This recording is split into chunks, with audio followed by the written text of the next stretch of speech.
children, welcome to our class. Today we will continue the first chapter in Indian economy, that is Indian economy on the eve of independence. In previous section we have discussed about the impact of British rule on Indian agriculture and industry. During British rule, our agriculture and industries were faced a lot of problems. Apart from some benefit, most of our sectors were collapsed during British rule.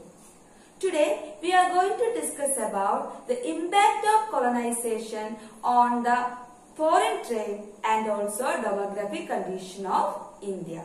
So let us start. We will start with impact of British rule on India's foreign trade. As you can see, import and export of India were very less before the First World War and during the Second World War.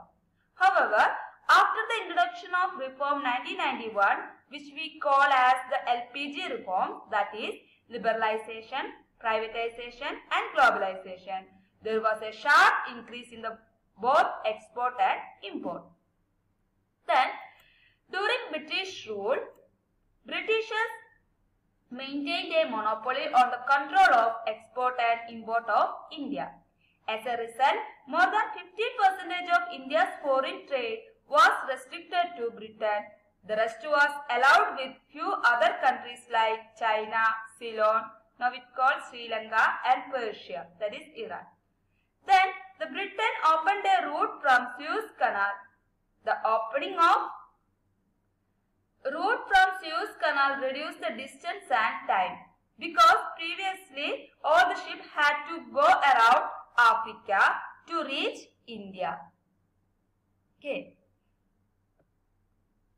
But now by the opening of Suez Canal, distance and time was highly reduced and transportation cost also reduced. The trade became much simpler and made access to the Indian market easier. Okay, this is the Suez Canal. So, distance was reduced. The most important characteristics of India's foreign trade throughout the colonial period were the generation of large export surplus. But several essential commodities like food grains, cloth, kerosene, etc. became very scarce in domestic market. Furthermore, export surplus was not meant to meet the local needs and requirements. There was no inflow of gold and silver, and whatever money came in was spent for the luxuries of British officers, expense on war, and the import of invisible items, that is services, all of which led to the drain of Indian wealth. Then, moving on to demographic condition in India during British rule. Before that, what is demography? Demographic is the study of population based on factors such as age, race and sex. Demographic data refers to socio-economic information expressed statistically, also including employment, education, income, birth and death rate, etc.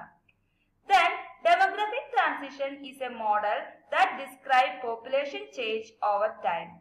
There are three stages of transition. First stage, it is characterized by a balance between birth and death rate. Both are very high. This balance results in very slow population growth.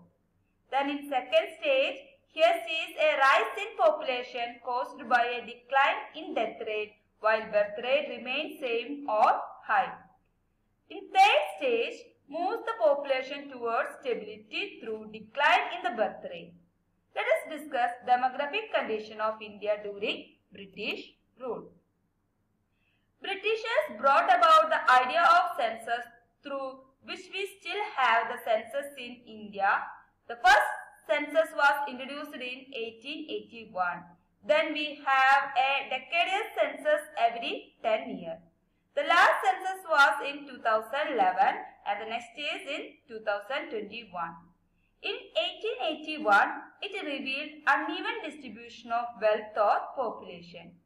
Before 1921, India was lying in the first stage of demographic transition, the balanced birth and death rate, that is high birth rate and high death rate. The second stage of transition began after 1921. The population growth at that stage was very high.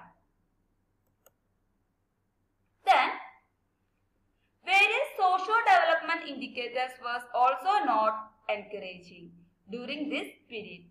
Socio-development indicators include literacy rate, public health, mortality rate, life expectancy, etc. The literacy level was less than 16%. Out of this, the female literacy level was about only 7%. Public health facilities were either unavailable to large population or when available were highly inadequate. As a result, water and airborne diseases took a huge toll on life. Then, because of